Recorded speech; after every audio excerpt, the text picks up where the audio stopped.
Hello and welcome to Come to Daddy with Reuben Kaye. The podcast. Oh, for fuck's sake. Keep that. Yeah, great, perfect. I had it here. That's it. Hello and welcome to Come to Daddy with Reuben Kaye, the podcast for people who are allergic to accountability and probably bees. Look, society is moving quick and possibly downwards. So if we need a model for society, let's examine the humble beehive, shall we? One queen getting fucked by hundreds of soldiers and eating honey all day. Where do I sign up? I'm not saying I've got issues with parents, but my Russian grandmother tried to breastfeed me till I was 9 years old, so now I get homesick every time I see a quart of full cream and a Soviet flag.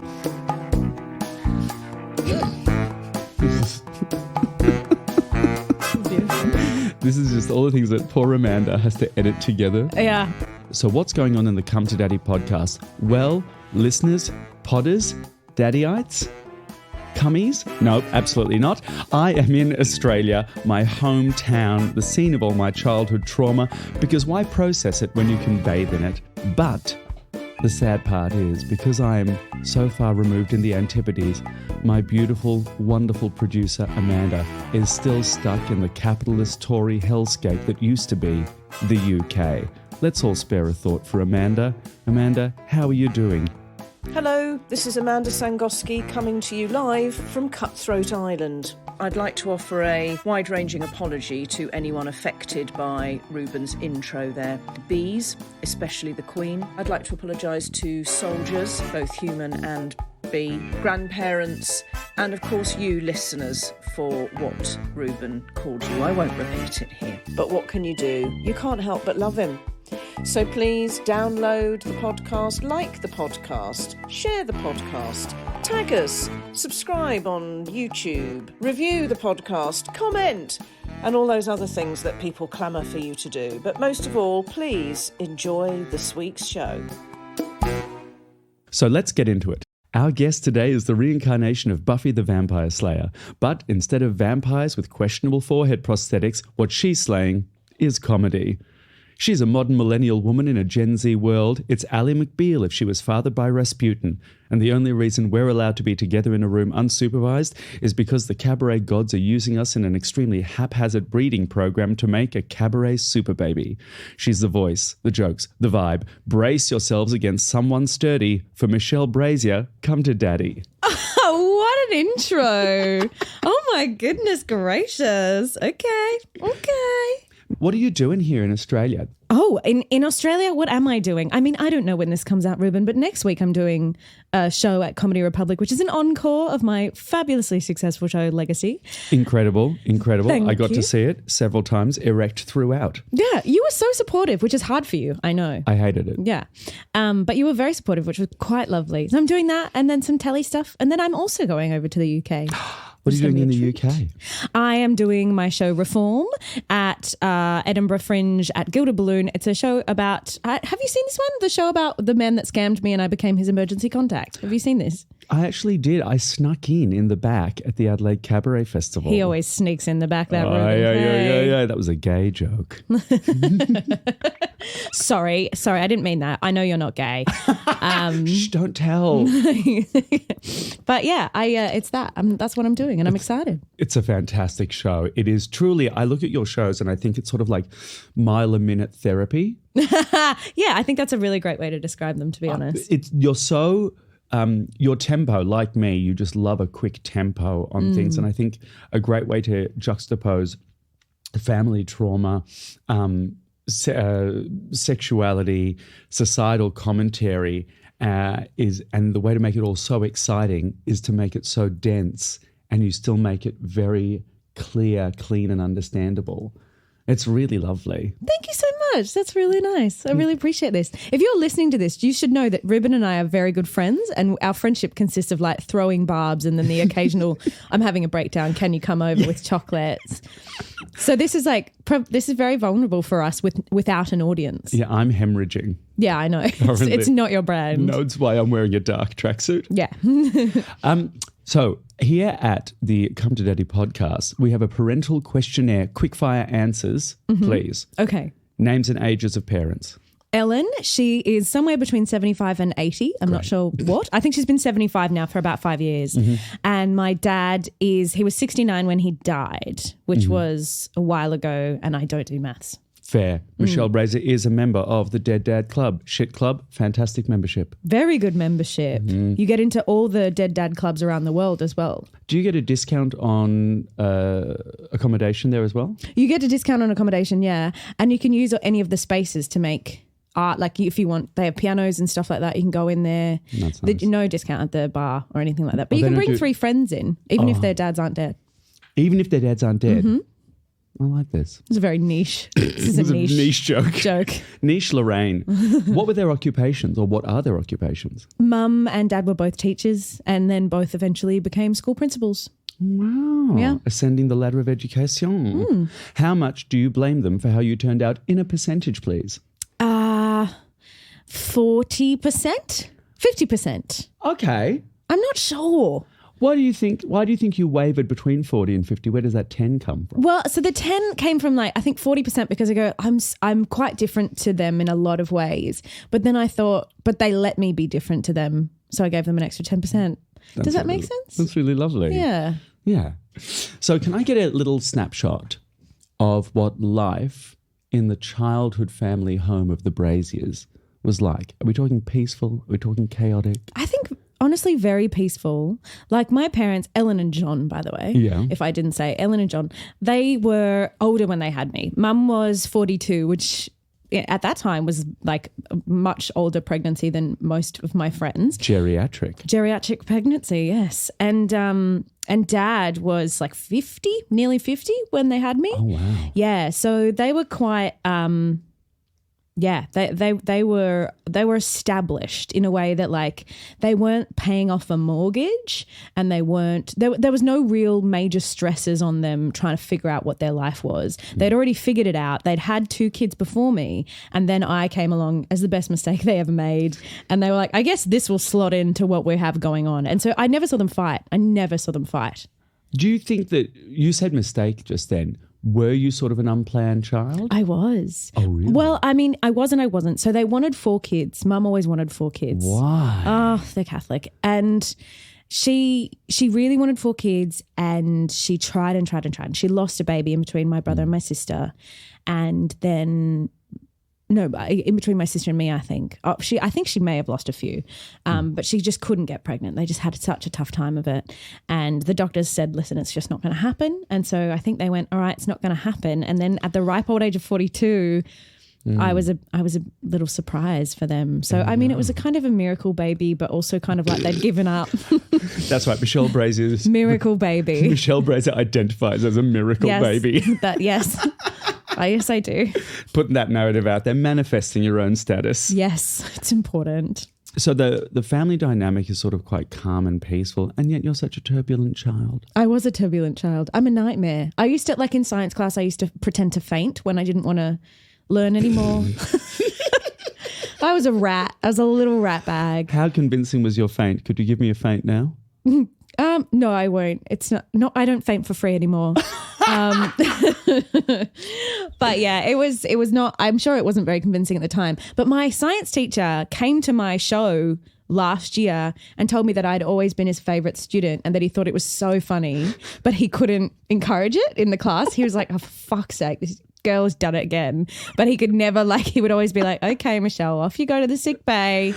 Because I had this whole thing where I didn't want to learn how rainbows were made. I was like, no, they're really nice. Don't fucking ruin this for me. And so I just, every time we learn about like refracting or whatever it is, I didn't learn. I don't want to see how the sausage is made. I don't want to see the magic trick. Yes, I really just didn't. I was really, really weirdly passionate about it. I was like, don't you fucking ruin this for me. So I'd just faint. So now we're going to have to get into some nitty gritty things here. How did John pass away? My dad died. He was diagnosed with cancer when I was about 18. He was a bit sick, and it was a strange time. I had just gotten out of hospital because I'd been in a house fire. Oh my God, can you please tell this story? Okay, so this is the abridged version. If you want the full version, you have to watch my special on Paramount Plus. But so I was sitting too close to the heater, as one is wont to do. A heater that my father gave me, actually, because he loved, like, he always went down to the auctions. He loved a bargain, my dad. Like, every time we went away as a family without him, we'd come home and the dining room table would just be full, like a hoarder's garage, just full of trinkets that he'd got for cheap at the auctions or for free. I mean, he was like, I think we'll just use these. Once he bought a full, like a really big, like human-sized box full of doorknobs, which he then sold to my geography teacher, Mr. Mundy, who'd recently purchased quite a few doors at the same auction. Was your dad a smuggler? I don't know. I don't know what was going on. Do you know what he was? When he did die, we found out that he had all these secret horses. Secret horses? He had so he'd rescued all these horses that had been ex-race horses, and he had like got them on his mate's farm. He just bought them at a price so that they wouldn't go to the knackery, stored them on his mate's farm, and he just had all these horses. So he died, and we were like, they were like, what do you want to do with the horses? We were like, I'm sorry, what? And he was just hoarding all these horses. I know I'm getting sidelined here. I'm just trying to get a handle on John's personality. Wait, we have to go back to the fire. Your listeners are going to be like, what the fuck? Okay, yeah, get back to I love that my guests have to keep me on track. I will go back to Dad, but yes. So anyway, long story short, he got me a heater from the auctions. It was a shitty heater. It was a bar heater that glows red behind like a thin shield of mesh. I sat too close to it. I caught on fire. I ran out screaming. My housemate threw a bowl of water at me, but the bowl was leaking and she didn't know. By the time she got to me, it was an empty bowl. I just got hit in the face with a bowl. But anyway, I got into the shower and we turned on the water and I was not on fire, but I had just been to hospital and then I'd learned to walk again, had skin grafts, like could have nearly lost my leg. It was a whole thing. I was like, well, at least I'll go on Australian Idol. Leg. It's such a good leg. It's a great leg. I really truly was like, well, worst comes to worst, there'll just be a great story for Australian Idol. That was my genuine thought. It's a true sign of a showbiz sociopath that the first response to trauma is, I'll have a sob story for reality TV. Yes, it was like, finally, something to say. God, something to talk about. And then I got out of hospital and Dad was diagnosed with cancer and then a week later he died. And so it was a very big turnaround from just, country town life that was quite comfortable.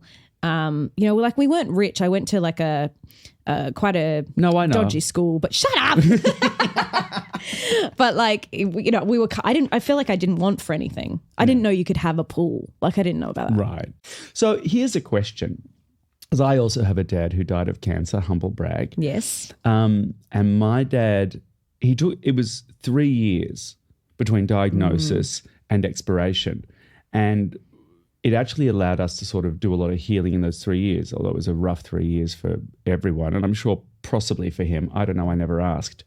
But because there was such a short time between diagnosis and that, do you think that was a plus or a minus is the question? I think it was a plus. I think if he'd been quite young, it would have been a minus. But I think there's something, I mean, I also watched my brother die, as you know. He had cancer afterwards, a similar type of cancer, but it took him about 9 months to die. And I saw that take a toll and I saw him shift from hope to fear. And I saw his partner stay with him, care for him, but also start process. She was a nurse and have to start processing what's going to happen after he goes. And he's going to go soon because she's a fucking nurse and she can fucking tell. And his kids, watching them, it was just, I don't know. I mean, I think being young and having hope is good. And if I ever get diagnosed with cancer, I hope that I have a long time, as long as it's not too painful. But it is, I mean, I think it was a bit of a gift because my memories of Dad aren't as a sick man. My memories of Dad are just as this jolly man who sort of walked around and just knew everyone, called everyone by the name of their car, like very friendly. How you going there, Suzuki Swift? Just really friendly man. And I'm glad that I don't remember much of him. I can see one image of him in my head in the hospital and that's it. I think it's very interesting when people have cancer, die of cancer, or have cancer and live, the cancer ends up defining them, or perhaps their last, what ends up killing them ends up defining them. Yeah. And I think it's really beautiful that actually your dad's death is actually the smallest part of his life. Yeah, it was tiny. It was tiny, and he just went, yeah, that's it. Like they tried radiotherapy once and it didn't work. Yeah. And he just took a lot out of him and he just went, nah, fuck it, bugger that. I'm not doing it. And that was it. He was just out. And he, died within a few days. Like, it was just really, it was kind of peaceful, I suppose. But it must have been terrifying for Mum, although she is Catholic. So I think she still believes that she'll see him when she dies, which is something I'm very jealous of. I think that's amazing. It's interesting when you see people with religious beliefs like that give them peace and go, oh God, I know I'm critical of religion, but for the people it works for, it seems like a lovely teddy bear to hold in the dark. An absolute treat. But I do remember when my brother died, because Dad had already died, and what was the lost babies. what was the timeline?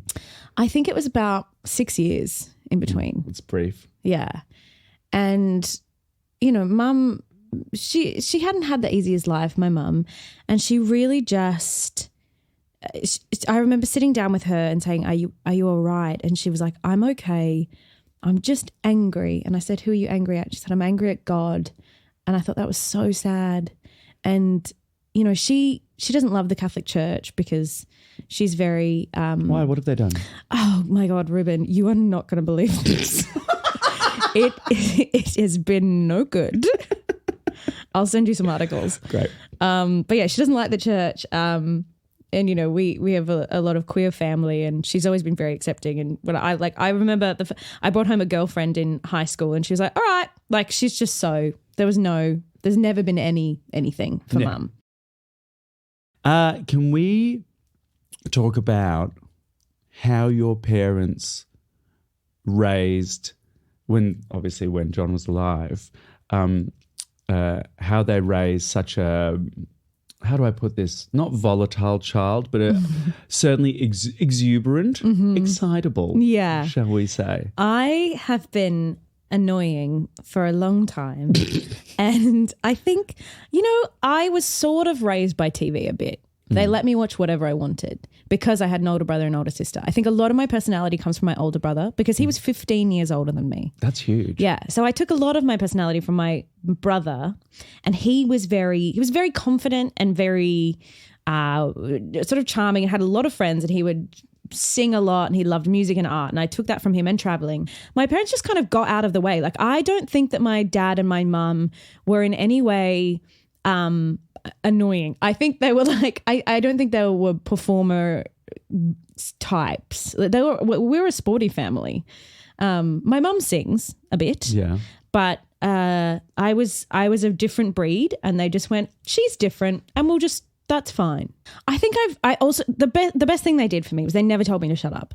They never said, don't sing. They never said, be quiet. They never said, we don't want to see the play you've written. We're in the middle of a dinner party.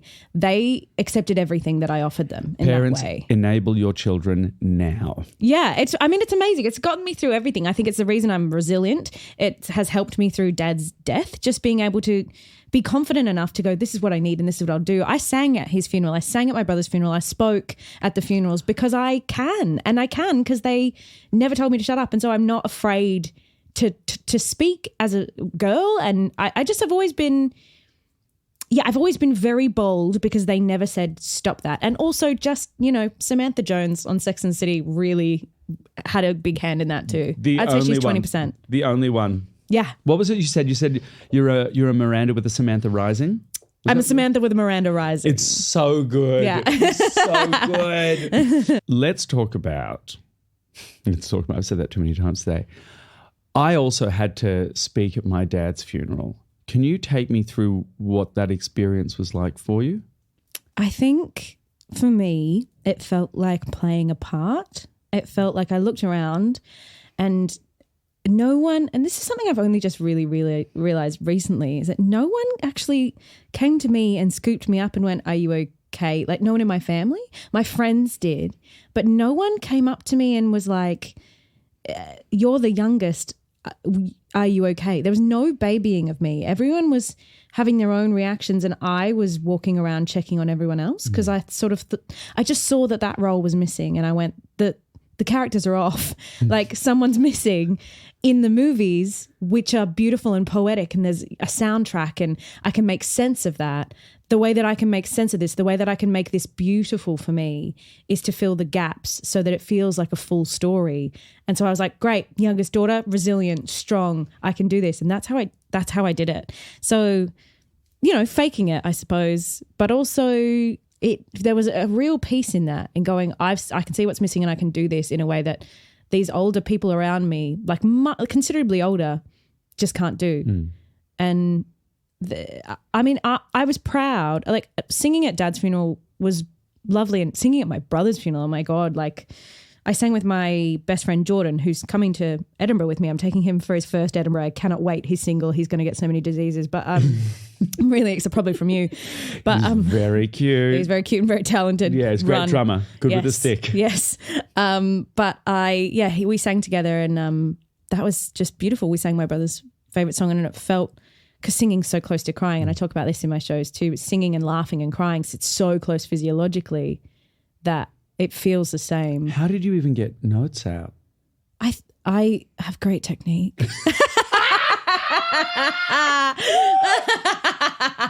And she does. I think I'm good with my breath control.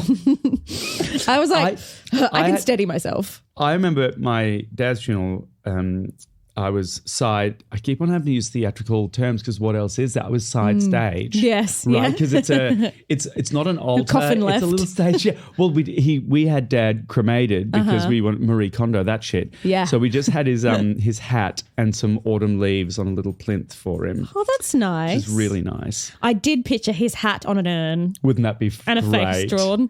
When I die, please smiley face. Put a wig. On an urn. Real. No, we'll just keep your real hair. Yeah. It's so thick and luscious. It really is. It won't burn. No, it won't. Not enough flames in the world. My dad, at my dad's funeral, my dad was a very big man, and he was being lowered into the ground, like his coffin was going into the ground, and my brother and my sister and I had like played a prank on the church. It was a very slow, gentle prank. We were like, we're going to play country music and not hymns as he's like carried out, because they were like, you have to play hymns. We were like, fuck off. He liked country music. Yeah. So we were playing country music, but then we got the playlist wrong. And so the playlist for carrying him out actually happened when he was going into the ground. And the first song on the playlist as my dad was lowered into the ground was Ring of Fire. And Dad's going, it's just my enormous father just being sort of craned in, not smoothly, to just like, it burns, burns, burns, the ring of fire. Was it a religious service? It was, yes. And then what was the priest's face? Everyone was horrified. Everyone except my family. My family and I were like, this fucking rules. It was so good. Yeah, for me, it's the winner takes it all. Yeah, I'm singing that at your funeral. I love that you think you're going to be alive at my funeral. I am younger than you. Do you know what and yes, I have a genetic predisposition to cancer and probably will die at about 40. And I still think I'll be there to sing Meryl Streep's The Winner Takes It All. Fuck, that's funny. So hang on. So now for listeners, here's a plot twist. Mm-hmm. From dad and brother, you now have a genetic predisposition to cancer. Some might even say a sense of tumour. A sense of tumour, a great sense of tumour. So I am constantly being poked and prodded and tested and things, which is really interesting because my sister doesn't do it. And she has the same ingredients as me, but she doesn't go and get tested, and she doesn't want to know. Yeah, and she's older than me, like quite significantly. Hear that? I'm very young, and but yeah, she just doesn't. She doesn't want to see it. She doesn't want to look at it. We process grief very differently. So you have to consistently. You're monitoring your health.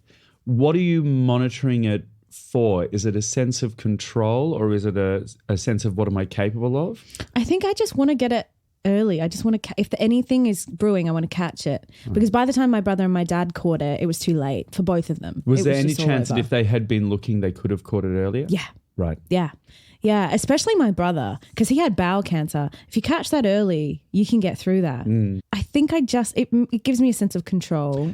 For sure. Like it makes me feel like at least I'm doing as much as I possibly can. There's something where I go to the genetic counselor and I say, I've got a lump, and they go, all right, we'll do this.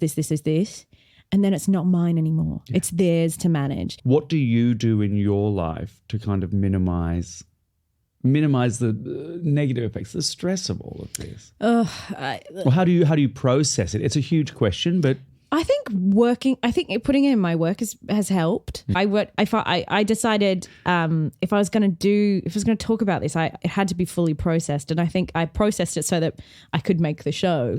And then I think just sharing it through the show, talking to people. People come up to me all the time. People who are dying come to the show. People come from a funeral. It's and I try to put in all my shows a sense of like a bit of life affirming something, just a little bit of something to grab onto.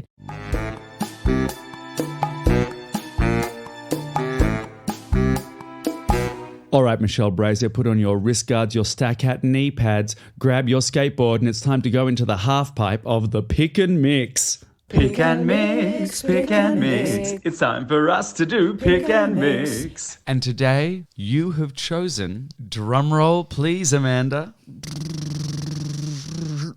It's quite hard. There's a lot of saliva on that microphone now. Got a sore tongue.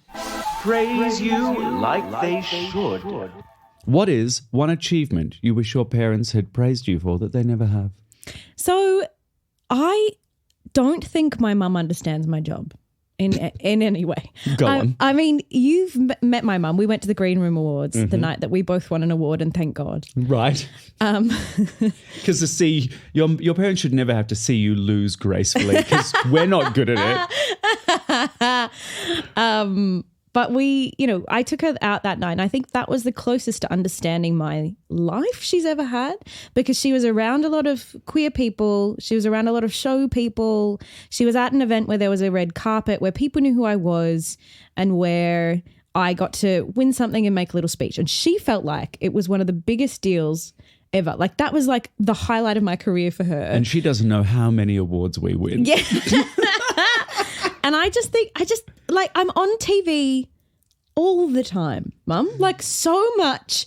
And every time I'll say, did you watch the new series that I'm in? And she'll go, oh, what's it on? And I go, Netflix, ABC, fucking whatever. And she'll go, oh, I've got that, don't I? And I go, yes, I put it on your TV. She'll go, well, I can't, what night's it on? Because I've got cards tonight. And then she will watch it and she'll say, oh yeah, no, it was good. You should have sung a bit more in it. I love a parental critique of what they want you to do instead of just like what you have done. Yes, I think she's disappointed that I'm not in the ensemble for a musical theatre show. Like, I think she'd prefer I had 2 lines in a musical than I was the lead role in a TV show. Like, she doesn't understand. They have a frame of reference. They need it's the frame of reference. I just think it's very funny that part of getting our parents to understand our lives, our jobs, what we place value in, is also tied into them having to learn how to use the technology to access it. Yes, exactly. So she's like, well, no one's watching this because you have to bloody go into the www. and log into the, I don't bloody Amazon something, I don't know. And suddenly she's transferred $35,000 out to something. I just feel like once you get older, suddenly you're having to now warn your parents about the technological equivalent of a white van with free candy on it. Yeah, so what's that about? School. They didn't have to do that. No, it's so unfair. Is there a call your parents made, a judgment that your parents made that you still harbour a grudge with to this day? Yes. Oh, dish. So they put down my dog.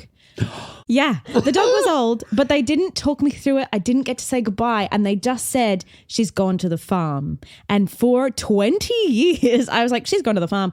And I was like, I had a dog who went to the farm. I know they say that for like, when the dog's dead, but like, yeah, mine actually went to the farm. And then I was like, no, it fucking didn't. They killed my dog. And I didn't get to say goodbye. And I was really sad about that. What was the dog's name? Heidi. Oh. Yeah. She was like a little dog, not a real dog. She was little. But she was very sweet. Are you body shaming your dead dog? Yeah. Are you delegitimizing their presence in the world based on how they look? Yeah. Yeah. Fair. Yeah. Michelle Elizabeth Brasier. Not my middle name. Do you have a middle name? Louisa. And Cecilia, because I was confirmed Catholic. Michelle Louisa Cecilia Brasier. This is the final hurdle. Okay. And I know you weren't a sports child. I've not warmed up. Strap in. Oh, please, like you warm up. Like we warm up for any show. The final hurdle of the Come to Daddy podcast we call Shall I Be Mother? Mm-hmm. Shall I be mother? Look deep into my soulful, as my mother used to call them, dishwater green eyes. Oh, that's these nice. Deep-seated mud puddles of love. Mm. and pretend or imagine, visualize that I am mother, father, or both. See Okay. Ellen and John in my twin pupils. Okay. What would you say to them now? I would say you go to netflix.com and then you just type in my email address. And then, no, I would say thank you. I'd say thank you. And thank you, Dad, in particular for my skin, because it is better than most white people's skin. I never get burnt. I don't know, it's hard to be vulnerable with you in this position. But I would say thank you. Thank you for everything. Thank you for letting me be so loud. Oh, that's beautiful. I love that. Yeah. Michelle Brasier today's been by turns hysterical, beautiful, touching, and rageful that I've devoted almost an hour of my time to helping and plugging someone else. But I'm going to keep on doing it. Where can the Come to Daddy listeners get more of you? I'm at Michelle Brasier on Instagram and Threads. She's on Threads. And Twitter and TikTok. I think I'm just my name on all the social media platforms. And if you're in the UK, come to Edinburgh if it's not finished by now.